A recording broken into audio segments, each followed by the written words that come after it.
Vamos conversar um pouquinho então sobre aqueles distúrbios do desenvolvimento sexual que acaba aparecendo bastante aí nas provas dos concursos médicos e que eu sei que muita gente erra. Vocês sabem que assim, esse assunto é um assunto que às vezes, como são patologias mais raras, muita gente pensa, não vou estudar isso aqui porque isso aqui é muito difícil a gente ter, síndrome de Morris, síndrome de Rokitansky. Então, eu não vou estudar isso aqui, vai ser a questão que eu vou errar. E aí eu vou dizer para vocês que esse tipo de pensamento vocês não têm que ter. Vocês que são nossos alunos vão dizer, não, esse tipo de questão eu vou acertar, porque é isso que diferencia vocês. Esse tipo de assunto que é mais difícil, que é mais áspero, geralmente é aquele que as pessoas não estudam e quem estudou e aprendeu consegue definir bem aí e consegue passar na frente na pontuação na hora de fazer a prova. E não é difícil, galera. Olha só como é tranquilo. Vem comigo. Quando a gente fala sobre os distúrbios do desenvolvimento sexual, que são os DDS, a gente abrevia para DDS, antigamente a gente chamava de pseudohermafroditismos. O DDS-XY é aquele indivíduo que tem um cariótipo XY, mas que tem uma feminização da sua genitália. A principal patologia que responde pelos DDS-XY é a síndrome de Morris. Na verdade, o DDS-XY é o antigo pseudohermafrodita masculino. Hoje não se fala mais em pseudohermafrodita, se fala de distúrbio do desenvolvimento sexual XY. E o DDS-XX é a masculinização da genitália de um indivíduo XX. Então ele é geneticamente uma mulher e acaba tendo uma masculinização da sua genitália. E a gente tem aí a hiperplasia adrenal congênita como principal representante do DDS-XX. Beleza? Tranquilo? Muito bem. Gente, vamos começar sobre o DDS-XY. A primeira coisa, vamos falar sobre ele. Deixa eu falar para vocês sobre uma das patologias que eles adoram perguntar em prova de concurso médico. Síndrome de Morris. Galera, a síndrome de Morris, ela também é chamada de síndrome da feminização testicular ou ainda de síndrome da insensibilidade androgênica. Fica ligado, isso aqui pode aparecer na sua prova. Às vezes eles não usam o termo síndrome de Morris, nem feminização testicular. Eles falam o termo síndrome da insensibilidade androgênica. Por quê? Porque, na verdade, a origem da síndrome é um indivíduo XY, então cariótipo masculino, produz testosterona normalmente, só que as células desse indivíduo não são sensíveis à ação do hormônio masculino. Então, por mais que esteja bombando testosterona na circulação desse indivíduo, na verdade as células elas ficam indiferentes, totalmente indiferentes à ação androgênica. E tudo aquilo que o hormônio masculino deveria fazer no corpo, ele não faz. Deixa eu te mostrar, olha só. Na verdade, a gônada vai ser um testículo, ele tem testículo normal. Geralmente são testículos pélvicos ou no canal inguinal. Bom, mas essa testosterona deveria gerar uma genitália externa masculina. Só que como o tubérculo genital não responde à ação da testosterona, a genitália externa vai ser totalmente feminina. Então esse indivíduo que geneticamente é programado para ser um homem, na verdade, fenotipicamente é uma mulher. A gente vai olhar o bebê quando nasce e vai ver uma vulva, uma genitália externa totalmente feminina. E inclusive com o terço inferior da vagina, porque lembra que o terço inferior da vagina é anatômica e embriologicamente considerada como genitália externa. Fechou? Tranquilo? Olha só que interessante. Quando essa menina, então agora que tem uma vulva e que tem terço inferior da vagina, entrar na puberdade, ela vai ter desenvolvimento de mamas. As mamas vão ser femininas. Porque a testosterona, que não está sendo usada pelo organismo, ela acaba sendo convertida perifericamente em estrona, que é o estrogênio periférico, e esse estrogênio faz desenvolver as mamas, faz ela ter telarca, e aí então ela acaba tendo um desenvolvimento mamário completo. Os pelos pubianos e os pelos axilares, eles são ausentes. Por quê? Porque para gerar pelo tem que ter a ação da testosterona. Se as células do folículo piloso são insensíveis à ação da testosterona, não adianta, ela não vai ter desenvolvimento de pelos pubianos. Ou se tiver um mínimo grau de resposta, esses pelos vão ser muito ralos, muito escassos. Aparece isso nas provas quando eles querem dar questão para você dizer que o diagnóstico é Morris. Quando tem pelos muito ralos, muito escassos, então é porque a ação da testosterona é muito débil, a resposta é muito débil. Mas o mais importante de tudo, gente, não esquece. Na síndrome de Morris, o que acontece é que não existe geração da genitália interna. Ela vai ser uma menina, vai ser uma mulher com vulva, com genitália externa feminina, só que ela não vai ter útero, não vai ter os 2/3 superiores da vagina e não vai ter tubas uterinas. Por quê? Porque, na verdade, o testículo está produzindo o fator antimilleriano. Ele não deixa desenvolver os ductos de Miller. Ela impede completamente o desenvolvimento dos ductos de Miller, que são os paramesonéfricos. Então, esse indivíduo, ele vai ter testículo, ele não tem genitália interna, ausência de genitália interna, e a genitália externa vai ser feminina, vai ser uma vulva com terço inferior de vagina. Essa é a apresentação clássica do indivíduo que tem síndrome de Morris. Deixa eu te mostrar, olha só. Aqui, ó, a gente consegue ver bem isso que eu estou falando, só para ficar bem didático e bem sedimentado tudo isso que eu estou falando. Isso aqui, gente, é uma menina com síndrome de Morris. Vocês observam que ela tem uma genitália de mulher, então ela tem vulva. Ela não tem pelos, ó, vocês observem que os pelos, eles não existem, são ausentes. Às vezes se tem, é muito ralo, muito escasso, mas a genitália é totalmente feminina. Se você for olhar ela fenotipicamente, ela tem mamas, tem desenvolvimento de mamas, e o que a gente vê aqui ó, no canal inguinal? Ela tem testículos criptorquídicos. Eles podem ser ou intrapélvicos ou criptorquídicos no canal inguinal.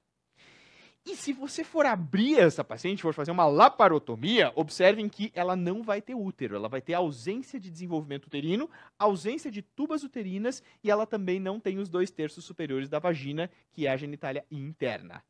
Então, o que se vê? Ó? Se você abrir ela, você vê bexiga e vê reto. Não vê nada de genitália interna feminina. E no canal inguinal, se você abrir o canal inguinal, vai ver os testículos criptorquídicos aqui, que nem a gente consegue ver nessa foto. Tranquilo? Fechou? O objetivo, gente, é assim, ó, a gente tem que explicar, depois mostra a imagem e pá! Tem que encaixar bem como uma luva para você não esquecer mais. Ficou claro? Ficou tranquilo? Bora lá, então. Bom, quando a gente tem uma paciente com síndrome de Morris, ela vai chegar para consultar com a gente com queixa de amenorreia primária.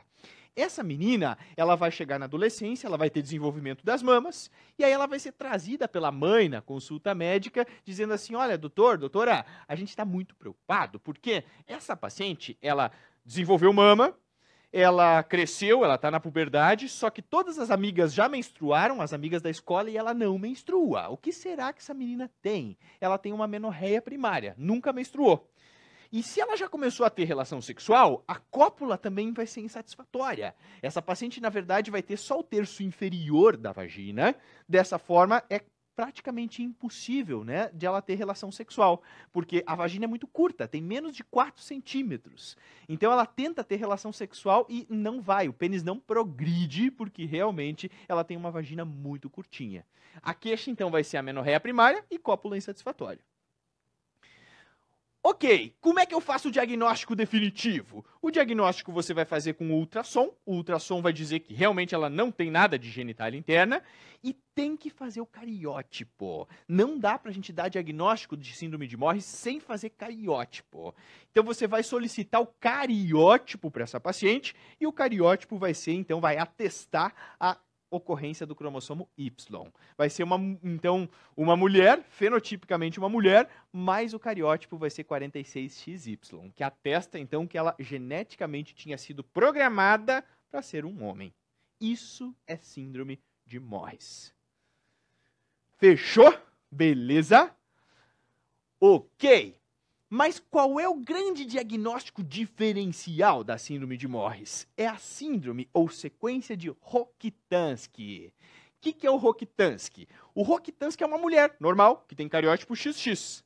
Só que essa mulher tem uma falha na diferenciação celular. E essa falha na diferenciação celular, ela acaba impedindo o desenvolvimento dos ductos de Miller, que são os paramesonéfricos. Puxa, mas como assim? O ducto de Miller está programado para desenvolver. Mas nessa paciente que tem Rokitansky, a célula simplesmente tem um defeito ali de diferenciação que ela não acontece. E os ductos de Miller não desenvolvem, nem o do lado direito, nem o do lado esquerdo. Dessa forma, ela tem ausência de desenvolvimento de todos os derivados millerianos. O que ela vai ter, então? Ela vai ser uma mulher que tem ovário, mas ela não tem útero, ela não tem tubas e ela não tem os 2/3 superiores da vagina. Mas a genitália externa vai ser vulva e terço inferior da vagina. Na verdade, o Rokitansky é uma mulher normal, ela não tem cariótipo XY, ela é uma mulher, ela é XX, ela tem ovário, só que a diferença é que essa mulher ela não desenvolve os ductos de Miller, ela não tem desenvolvimento dos ductos de Miller. Deixa eu te mostrar o que vai acontecer. Olha só. Essa mulher, então, vai ter ovário, a genitália interna é ausente, igual a síndrome de Morris, a genitália externa vai ser absolutamente feminina, o desenvolvimento puberal vai ser absolutamente normal, ela vai ter desenvolvimento de mamas, vai ter pelos pubianos, então, porque se ela tem, então, produção de androgênio, o androgênio vai agir sobre o folículo piloso e vai dar, então, vai gerar os pelos pubianos e os axilares. E o que ela vai queixar quando ela for consultar com a gente? De amenorreia primária e de cópula insatisfatória. É isso que vai fazer ela procurar consulta. Ela vai chegar também trazida pela mãe dizendo, olha, doutora, essa menina não menstruou. Ela tem 18 anos, 19 anos e não menstruou. Todo mundo já menstruou, ela não menstruou ainda. E tá normal, ela tem mama, né? Ela tem pelos pubianos, e aí então você vai ver que essa paciente não tem, então, a geração do útero, das tubas e dos 2/3 superiores da vagina. O que a gente tem que fazer? A gente tem que fazer o ultrassom, que vai realmente comprovar que ela não tem útero, e tem que fazer o cariótipo para comprovar que o cariótipo é feminino, normal, é XX. Porque você só consegue diferenciar definitivamente Morris e Rokitansky pelo cariótipo. Ah, mas Jader, é muito provável que seja um Rokitansky. Eu estou vendo que é um Rokitansky, porque ela tem pelos. Mas para você firmar o diagnóstico, você precisa ter o cariótipo. Então faz o cariótipo para você ter a certeza de que é um Rokitansky. Até porque o tratamento do Rokitansky é diferente do tratamento do Morris. Fechou? Tranquilo? Muito bem. Então, já que a gente falou no tratamento, vamos lembrar. Como é que se trata a síndrome de Morris? Cara, Morris tem cromossomo Y. Cromossomo Y, então, deu testículo. Tem que tirar o testículo, não adianta. É uma mulher que tem testículo. Onde é que o testículo tem que ficar? Na bolsa escrotal, fora do corpo. Se ele ficar dentro do corpo, intrapélvico ou no canal inguinal, vai malignizar, vai dar gonadoblastoma. E daqui a pouco ela vai ter um câncer. Então, no momento que você fez o diagnóstico, tira o testículo. Tem que tirar a gônada. Ok? Aí você tira a fonte de estrogênio que ela tem também. Então você tem que repor estrogênio. Tem que fazer uma reposição estrogênica também nessa paciente.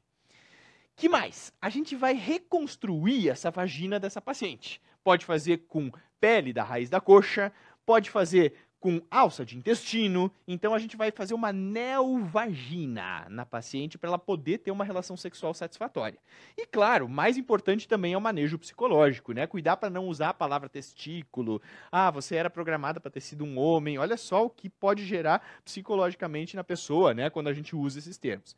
Então, o manejo psicológico, para mim, é uma das coisas mais importantes. Mas na prova não cai isso, né? Na prova eles perguntam as coisas mais técnicas. No Rokitansky é só neovagina, nada além disso. Só tem que, então, reconstruir a vagina para ela poder ter relação sexual satisfatória. Não esquece. Uma coisa importante também é orientar tanto as pacientes com Morris quanto as com Rokitansky que elas não têm útero. Então, a gestação é impossível. Realmente são pacientes que não vão conseguir gestar. Alguns estudos estão mostrando, né, e já está sendo feito em alguns países em desenvolvimento, transplante uterino, nos casos de Rokitansky e de Morris. Bom, podemos fazer? Acho que assim, ainda é uma coisa muito incipiente, né, para se fazer, especialmente no Brasil, com todos os outros problemas de saúde que a gente tem. Mas acho que no futuro vai ser um tratamento possível aí para as pacientes que têm essas condições clínicas. Fechou? Tranquilo? Muito bem. Galera, quando a gente fala sobre o DDS-XX, a gente está falando então aí da hiperplasia adrenal congênita. A hiperplasia adrenal congênita, ela cai menos nas questões de ginecologia, então é só para pincelar para vocês. Ela é uma deficiência enzimática que naquele processo de esteroidogênese da suprarrenal, que acaba culminando com excesso de hormônio masculino, de androgênios. Então, a gente tem aí A forma clássica, que é a perdedora de sal, que vai dar genitália ambígua e distúrbio eletrolítico. Se faz o diagnóstico aí no período neonatal. Aqui vocês observam, ó, uma menina com hiperplasia adrenal congênita. A genitália dela está totalmente virilizada, como vocês conseguem ver. E a gente tem a forma tardia, que é uma virilização mais na adolescência com hirsutismo. Então, a paciente vai se queixar de hirsutismo e de virilização da sua genitália externa. Então, a forma clássica é diagnóstico neonatal. A forma tardia se faz diagnóstico, então, aí na puberdade, na adolescência. Como é que a gente faz o diagnóstico? Através da dosagem da 17-hidroxiprogesterona. Se ela está aumentada, a gente faz diagnóstico de hiperplasia adrenal congênita. Ok, beleza. E como é que trata? Trata clinicamente com corticoide. A gente vai repor corticoide nessa paciente e, claro, naquelas que virilizaram muito a genitália externa, a gente individualiza o tratamento cirúrgico. O ideal é tentar não operar. Agora, se ficou realmente muito virilizada, aí se faz aí a cirurgia para a gente poder ter uma regressão aí, né, desse falo que formou. Tranquilo? Beleza? Para a gente finalizar, só não esquecer que existe também o DDS ovo testicular, que é raríssimo, extremamente raro, mas que é importante só vocês lembrarem que existe, que é o antigo hermafrodita verdadeiro. O que seria um hermafroditismo verdadeiro? É aquele indivíduo que tem testículo e ovário. Tem tecido testicular e tecido ovariano no mesmo indivíduo. O cariótipo ele pode ser XX, XY ou mosaico. A etiologia é uma falha na disjunção cromossômica e o tratamento é você ver para que lado que o indivíduo desenvolveu mais. Se ele desenvolveu mais para o lado masculino, você faz a retirada da gônada feminina, do ovário. Se ele desenvolveu mais para o lado feminino, retira o testículo, a gônada masculina. Tranquilo? Beleza? Muito bem. Então, o meu recado era realmente lembrar, colocar a cerejinha no bolo desse assunto aí de distúrbios do desenvolvimento sexual. E não esquece, cara, estuda isso, porque isso aí é um tipo de assunto que as pessoas não gostam, não costumam estudar. Se você entendeu bem, você tem um grande diferencial. Não esquece disso. Um grande abraço.